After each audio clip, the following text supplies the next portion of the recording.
Senators are now flexing their muscles in yet another supremacy battle, pitting them against the National Assembly by proposing 7 far-reaching constitutional amendments in a battle whose end Kenyans are far from witnessing.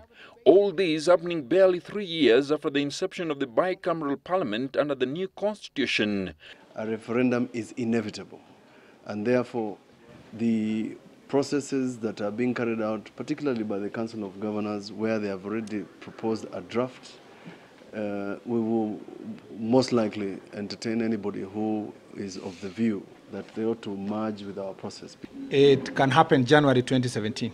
Yeah, if we have any technical hitches in collection of signatures and so forth, it could go to August 2017.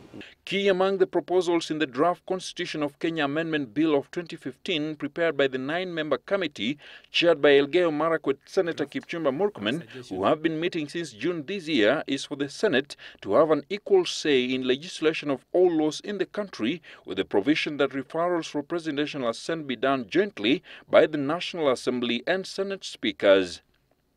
Secondly, the protracted battle to increase county allocation, a cause that has been championed by the Council of Governors through the Peso Mashinani campaign and the opposition code through Okoa Kenya, forms another key part of the amendments.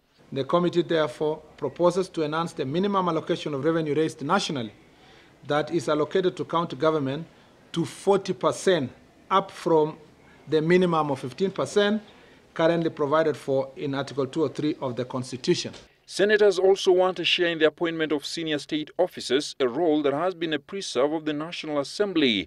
They are proposing that the Senate approves the nomination of the Director of Public Prosecution, chairs and members of independent commissions, the Chief Justice and the Deputy, Auditor General, the Inspector General of Police and Controller of Budget, while the National Assembly maintains approval of Cabinet Secretaries, the Attorney General, Secretary to the Cabinet, Principal Secretaries, and High Commissioners, Ambassadors and diplomats.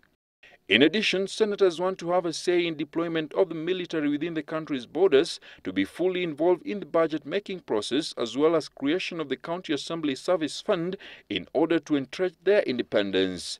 The bill now awaits approval of the Senate to appoint a select committee to spearhead the processing of the general suggestion for the draft Constitution of Kenya Amendment Bill of 2015 through popular initiative. Alex Kubasu, Citizen Business Center.